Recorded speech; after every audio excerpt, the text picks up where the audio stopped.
folks, welcome back to another episode of Forgin' Friday. And folks, we're gonna take a look at another deck. We're gonna play some more Forge.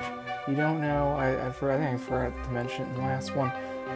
Forge is a Magic the Gathering rules engine, so you can play against single player, which is generally what I do.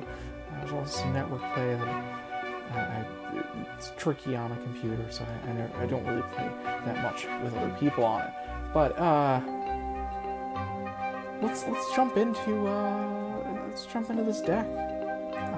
Today we're going to be looking at goats. You'll notice some striking similarities between goats and squirrels. They're both token-based decks, and since they're token-based decks, we're going to start right here by going over some of the ways that we're generating these goats. I should mention one of the ways that the goats and squirrel decks are different is obviously squirrel deck mono green. It generates 1/1 squirrel creatures. The goats deck is mono white and generates 0/1 goat creatures. You're saying, I bet you're asking yourself, how are you going to make any use of 0/1s? I mean, they're blockers. What else can you do with them? Well, folks, you're going to see. So, I guess to start out with here, we'll go over Anointed Procession. We run 2 Anointed Processions. I know they've gotten a bit expensive in recent years. They weren't that expensive when I got them. They are 3 and 1 white for an enchantment. If an effect would create 1 or more tokens under your control, it creates twice that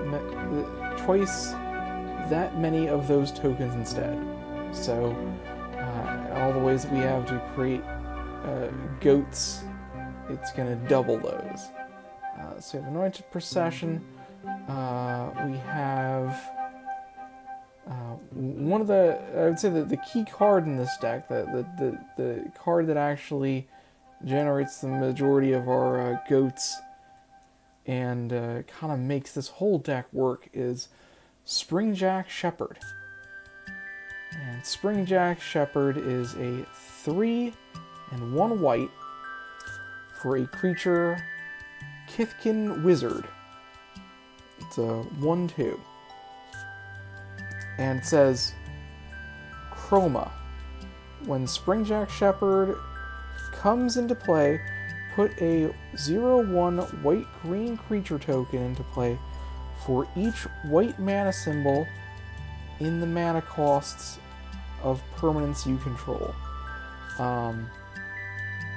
So this is kind of our major card.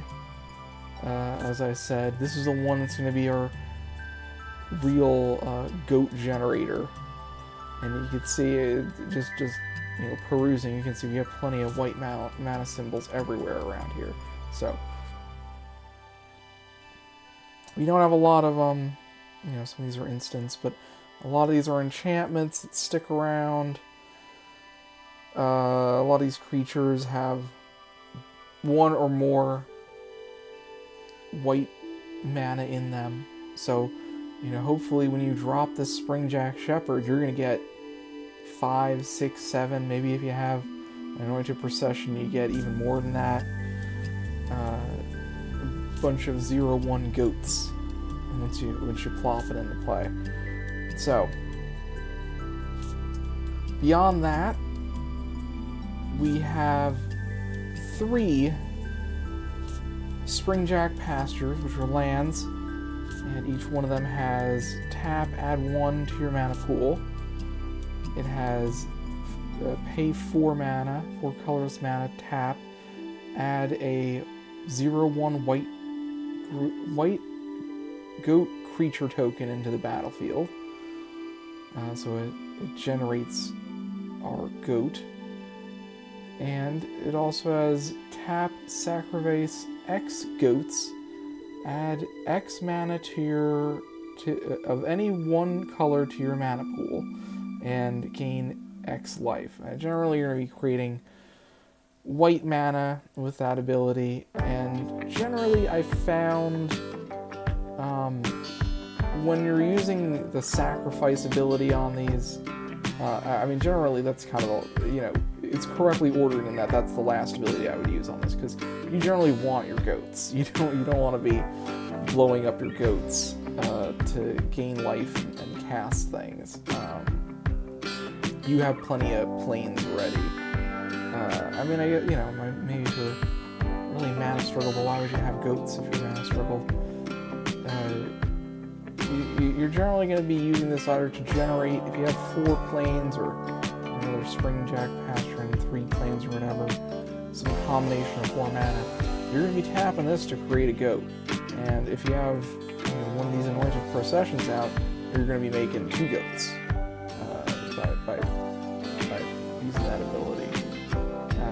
Otherwise, yeah, you get the 1 generic mana there. This last ability, generally, I use that for life gain, or if it's some case of, the opponent's swinging at me with a bunch of things, and I'm blocking with some goats, and the goats are going to die anyway. You might as well tap this, get some life gain out of it after you declare them as blockers. So that's our goat generator. It's our goat generator, not Goph. I wonder if there is a Goph. That's a card somewhere. Magic the Gathering, Wizard of the Coast, get on it. Make a Goph token.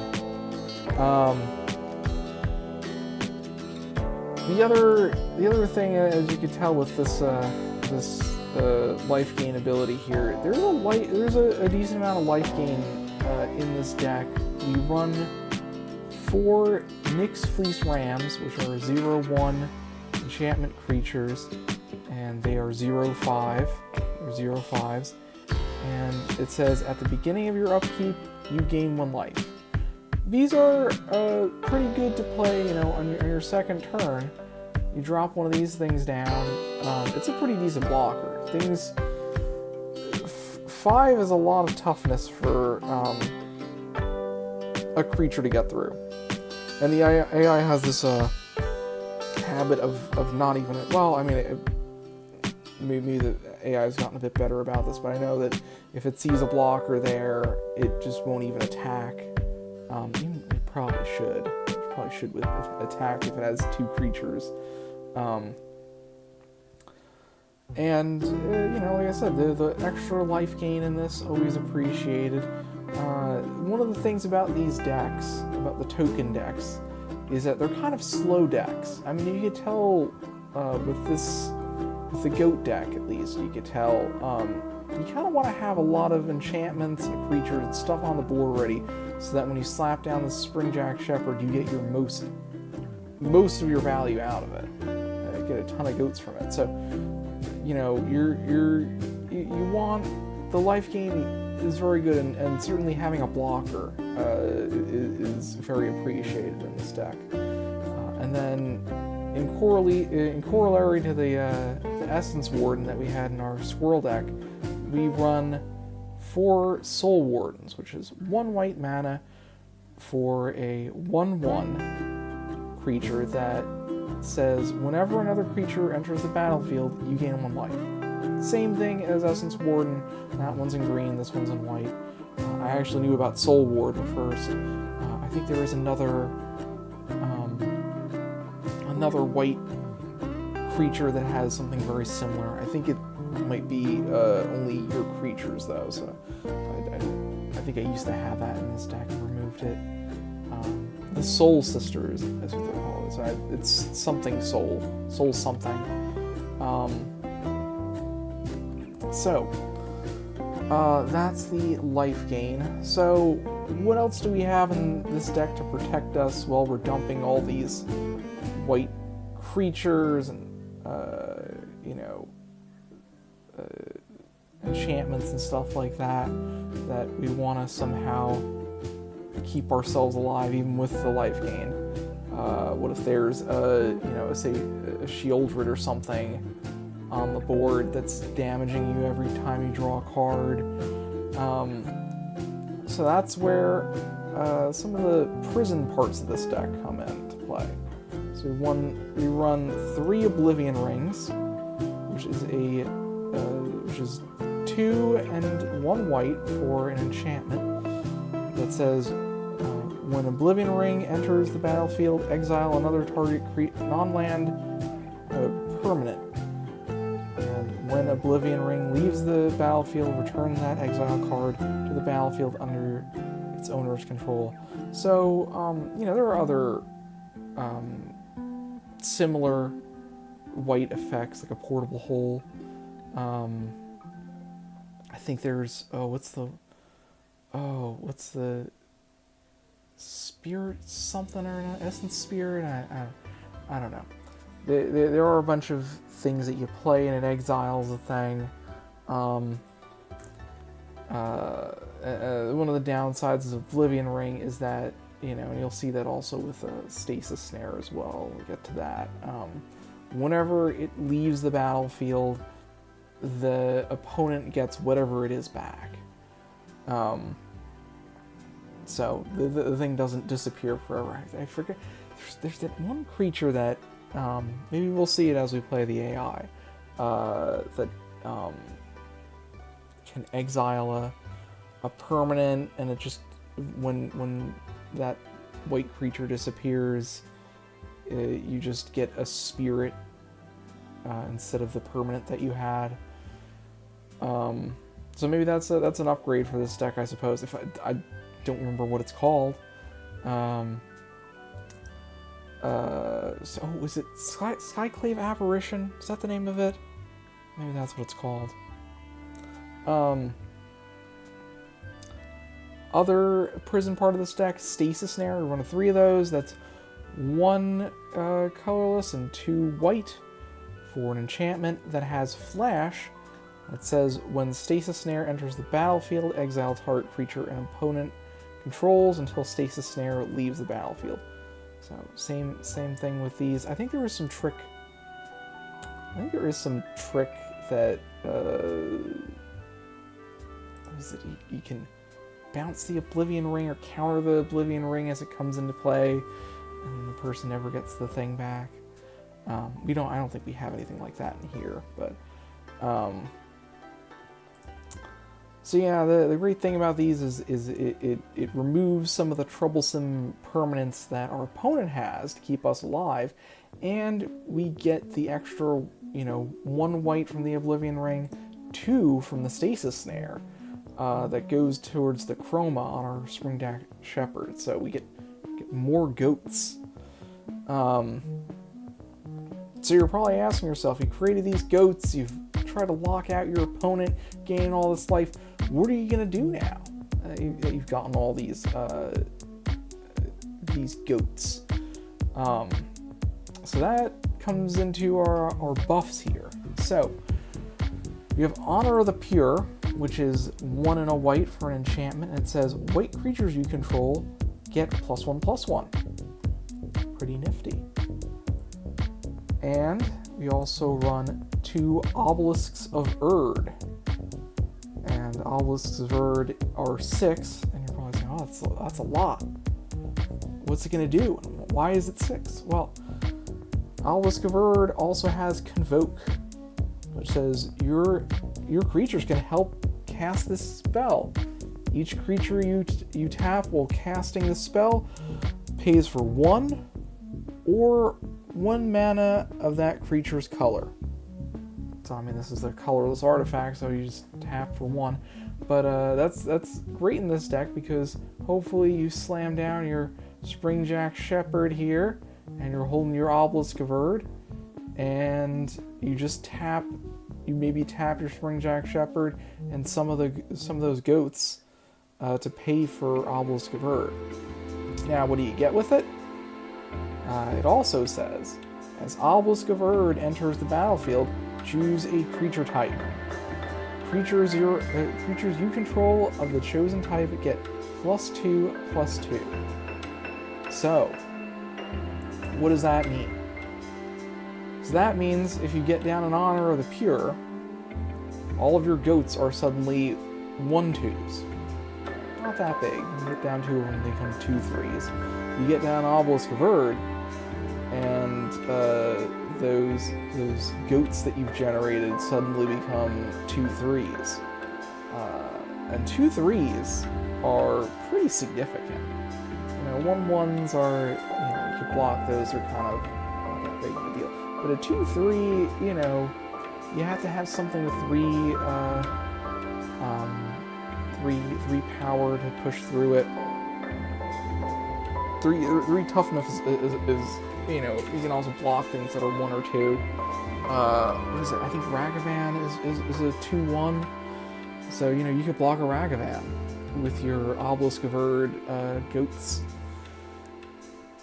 So, Obelisk of Urd, Honor of the Pure, big buffs for our goats.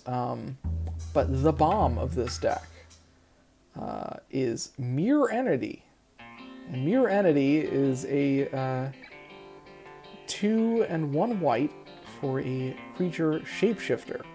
It has Changeling, which means that it's every creature type. So it's a goat, it's a sheep, it's a human, it's a Kithkin.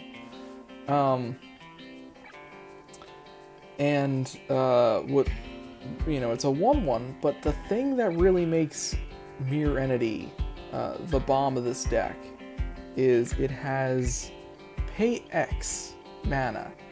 Until end of turn, creatures you control have base power and toughness XX and gain all creature types.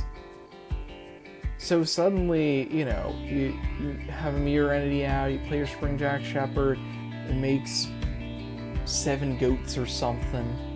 And then, after something sickness next turn or whatever, you can Mirror Entity, or you can even play your Springjack Shepherd, and then you play your Mirror Entity the next turn. You don't need to tap Mirror Entity to use its ability, so you can use it immediately. And you maybe, pay 5 mana, 7 mana, however much mana you have.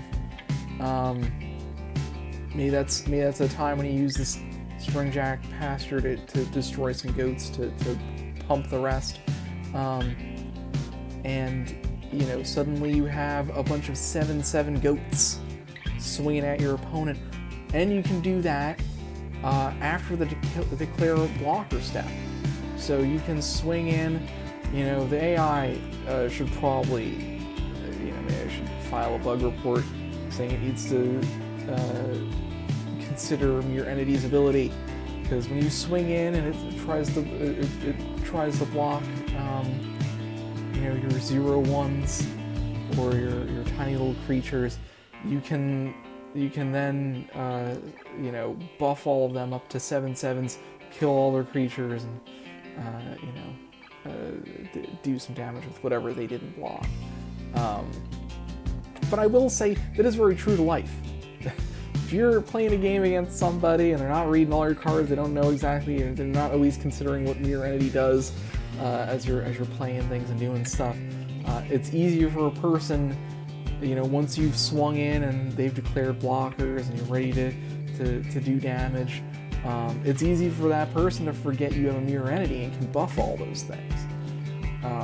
Better yet, if you modify this deck a bit, you could flash in, you could maybe have something that grants creatures flash in a Mirror Entity, and they have no way of anticipating that you would have such an ability in your deck. So, Mirror Entity, once again, the bomb of this deck. With that being said, how do you get your bombs? How do you get your key cards here? Well, that's where where is it? That's where this fella comes in. It's a Kithkin Harbinger. It's a 2 and 1 white for a creature Kithkin Wizard. That's a 1/3 that has, when Kithkin Harbinger comes into play, you may search your library for a Kithkin card, reveal it, then shuffle your library, and put that card on the top of it. So, that's, this is a key card in this deck, and we run, I believe we run 4 of these, right? We run 4 of these.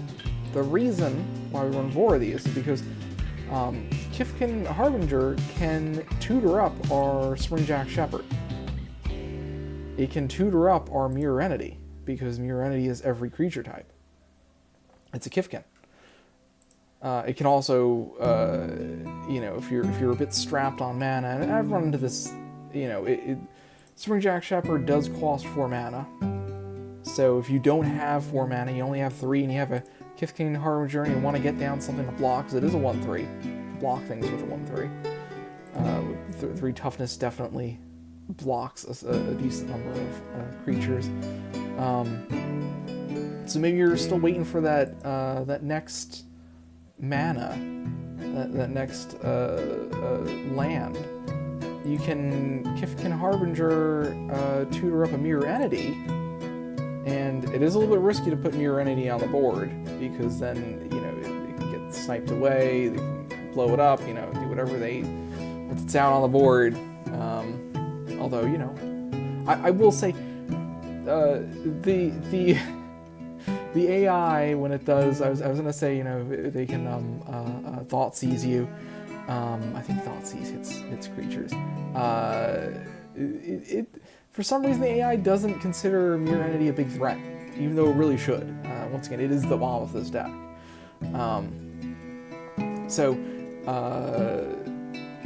You're kind of fine to have it in hand if you're playing against the AI.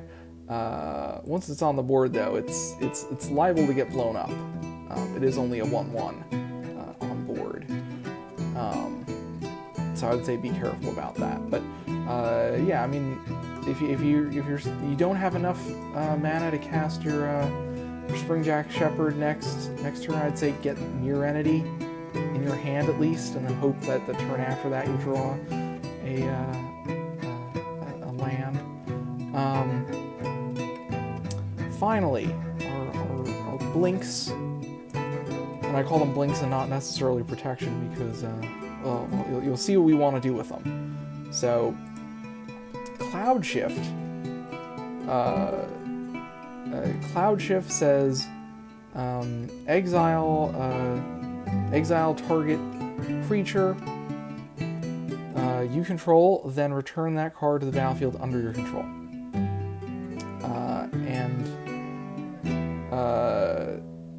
What you want to do with that, you can use that for protection. Say somebody's targeted your Mirror Entity, trying to blow it up or exile it or something, or maybe they're swinging in with something big, and your only blocker is, say, your Springjack Shepherd for some reason, or a Mirror Entity, and you want to block with it, but you don't want to lose it. As long as you have 1 white mana, you can declare a blocker, and you can use Cloudshift to blink it. Or you could even declare Springjack Shepherd as an attacker, know that it'll probably get blocked, so it'll use up one of the opponent's blockers. You can blink the Springjack Shepherd right after that, brings it out of combat, and you've re-triggered its Chroma ability. So this is really great for targeting Springjack Shepherd. It's great for protection, but it's also great to target Springjack Shepherd. And once it comes in, I should mention, once you hit this Chroma ability, if you have a Soul Warden, it's real nice to get Soul Warden up that first turn. Because when you get that Chroma ability, you make all those goats, and you Cloudshift to make those even more goats. Each one of those triggers, you gain 1 life off of a Soul Warden. And the triggers can get kind of crazy. So you might be making 20 different, especially if you got maybe you have an Anointed Procession and you have a bunch of permanents in play, and then you play Springjack Shepherd, you have 1 or 2 Soul Wardens in play. Oh, you get I've had hundreds of Soul Warden triggers. You get hundreds, tens and tens, hundreds of life off of a really big Springjack Shepherd. So on top of Cloudshift, we also have Flickerwisp. And Flickerwisp is 1 and 2 white mana for a creature element. It has flying. It's a 3/1. And it has, when Flickerwisp enters the battlefield, exile another target permanent, return that card to the battlefield under its owner's control at the beginning of the next end step. And as I mentioned, you don't have flash. We don't run any kind of flash. That might be something that you want to add into this deck if you're building it yourself. So you can only really play this on your turn, and you know, you know, generally I target Springjack Shepherd with this, so that at the end of the turn it comes back, it makes even more, you know, even more goats, because you get all the goats you would have gotten the first time from the Springjack Shepherd, and 2 more from the Flickerwisp.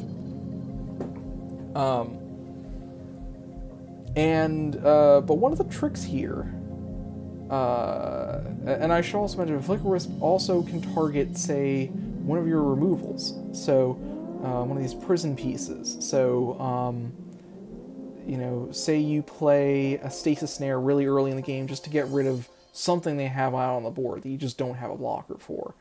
A Ragavan, maybe. And then later in the game, you have a bunch of blockers or something, they play a Sheoldred. You want to get rid of that thing. You can Flickerwisp, target your own Stasis Snare, your own Oblivion Ring. It leaves the field. They get back their Ragavan or whatever that you exiled at the very start.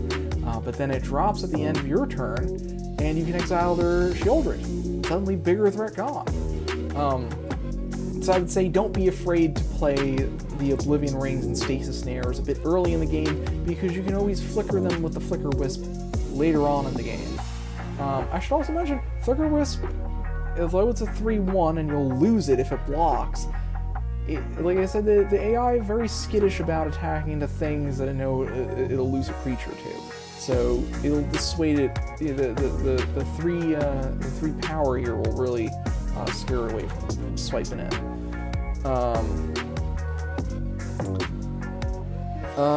So yeah, I think that covers. I think I've covered everything in this deck now. Bit of a long rundown there. But there's a lot of moving parts in this deck. There are a lot of things going on in this deck. But let's jump into a game, and hopefully you can see a bit about how it plays. Let's jump into it here. All right, what do we got? We got 2 planes. All right, yeah, I'll keep this. We'll work with this. We got our 3rd land. Oh boy, let's play that.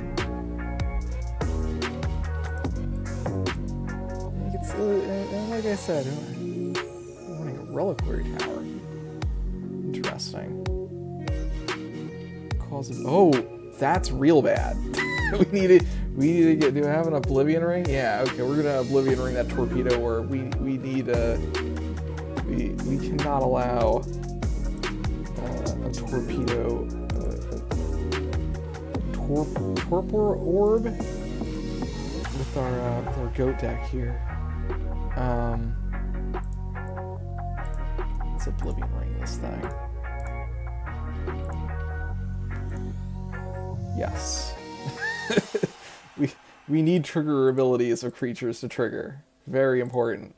So we have our 4 mana now. But let's get our mirror entity in. It's a bit risky because we don't have much protection up. So if they have some sort of 2 Reliquary Towers, could you possibly be playing?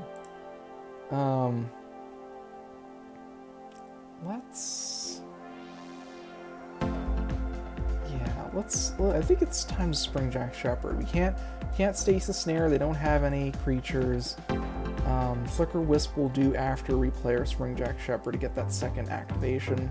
Obelisk of Urd, yeah, let's go for Springjack Shepherd.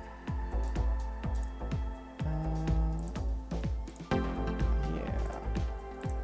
So not a huge one.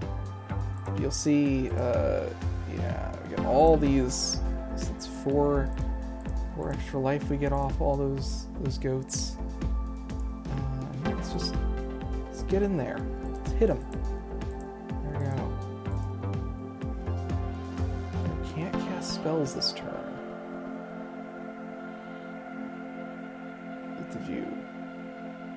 Did you kick it? No, they can't kick it, so we can still attack. We can't cast anything, so let's just... I'm pretty sure this might just kill him, right? A lot of creatures. Sometimes I overcomplicate this and overthink. Yeah, let's just go all in here. There we go. Yeah, that's the opponent really didn't do much of that that turn there. Unfortunate for the opponent.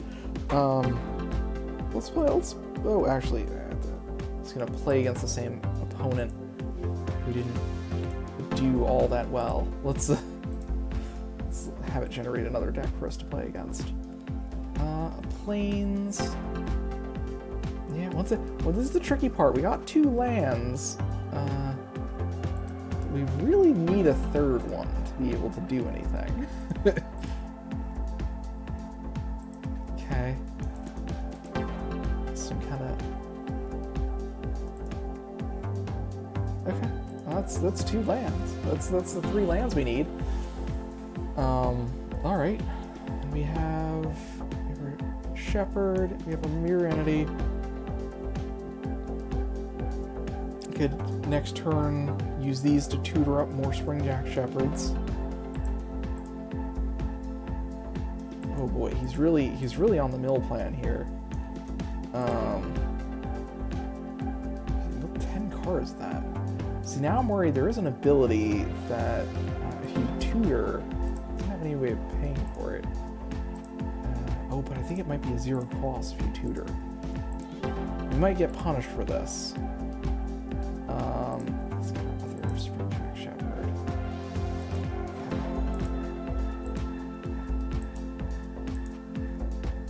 Oh, and luckily he didn't mill us again. If the player puts the top 2 cards of his library into his graveyard. I don't have Oblivion Stone. I wonder if he's even gonna... if he has any creatures. Oh, and I need another land.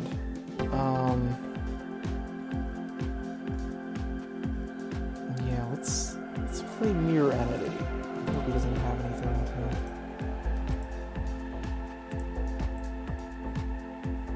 But I really need that, really just looking for that one more land.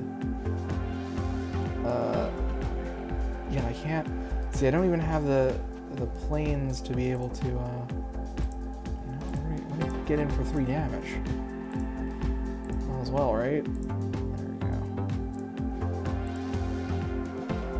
Alpha Strike, getting for 6 damage, actually.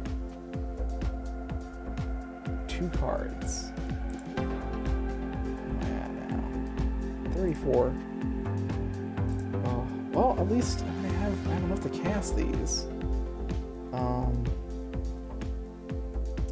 I really wish I had... Well, I guess we'll... You know, whatever. It is what it is. We'll start getting in with these. Yeah, really want... Ideally, we wanted another planes that we could start playing these Flickerwisps. But, you know, we'll at least get these Springjack Shepherds out here to start. Get in with 2. Keeps milling me. Keeps trying to mill me. Let's see, what is this? 1, 2, 3, 4, 5, 6. What's that? 6 times 4. That's 24. Oh yeah, that's enough. We can do this now. And, you know, you could tap all the stuff, and like I said, you can activate your entity's ability at instant speed. So really, right now I'm playing a bit incorrect. You should really wait to declare attackers and everything. Like at this stage, this declare blocker stage is when you want to activate your entity's ability. Okay, so there you go. That's a mill deck. We'll try one more. We're having it so far on Forge and Fridays. We've been having pretty good luck here.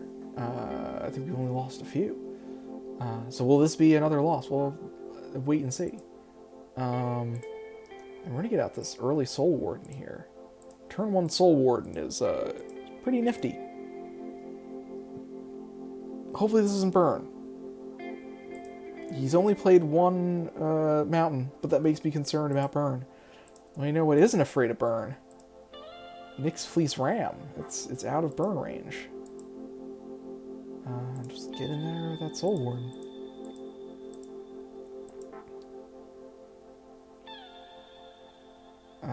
Okay. What's this? Whenever Goblin Infantry blocks or becomes blocked... Oh, that's kind of not great. Ooh, another ram. Yeah, you know what? Let's ram. I want to hold off on tutoring up our Springjack Shepherds, because I do want to get that. Other lamb. I'm not gonna swing it. Another one. These aren't good. These aren't really good cards. Okay. Gaining life. There we go. There's our other. Finally getting our.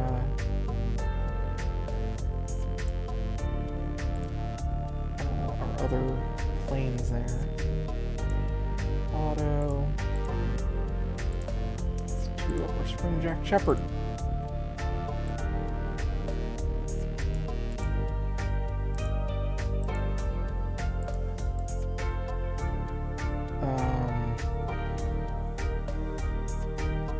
Use this to get another. So this is the part of the game of when do you start casting these? I'm gonna go get another one. Actually, you know what? We'll play it a bit safe. I want to play the Mirror Entity. I don't believe they have. They're playing burn because they haven't burned me at all. And these things, like I said, these get -1/-1. Never goblin box. Yeah, these are both turned to 1/1s if they block this, so it's no real danger of blocking. Okay. Gaining life. Ooh, Obelisk of Urd. Very nice. Very nice. Yeah, let's actually do this. So we'll.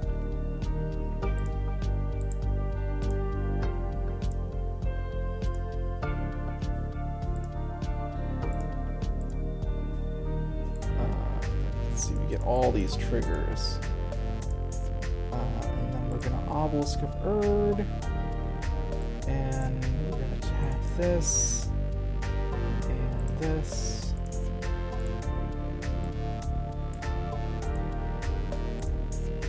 Yeah, I want to leave one of these up as a blocker. So that.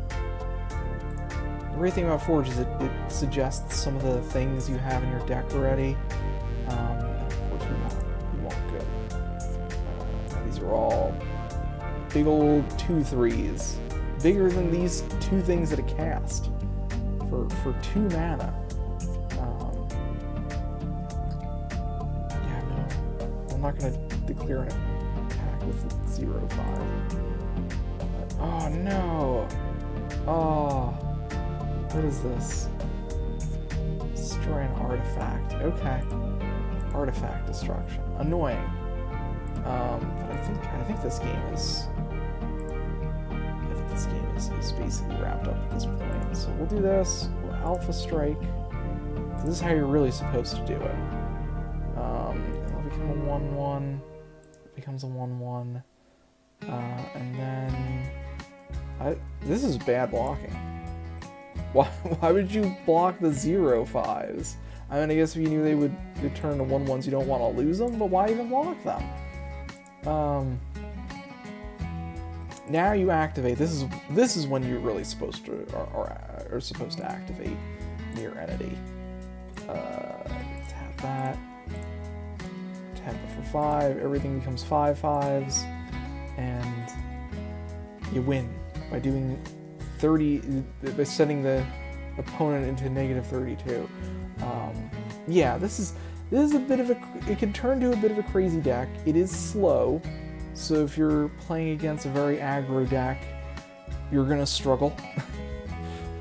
You know, you have to lean kind of heavily on your prison pieces and life gain to get you out of it. But other than that, you know, Goats is pretty solid of a deck. Once again, you could probably revamp some of these pieces. I'm sure there's new things. Skyclave Apparition, I think probably would be pretty solid in this. Yeah, I don't know the cost of it. Yeah, I haven't done any research on Skyclave Apparition. I might have already bought it and don't remember. I didn't put it in the deck. It's always good to, you know, as they release new things, check to see if there's anything good that would fit in your deck. So yeah, we'll call it there, folks. Bit of a longer one, but you know, it was a bit of a more complex deck, and I hope I gave it a good showing to you folks. All right, so we'll call it there, and I'll see you next time. Adios.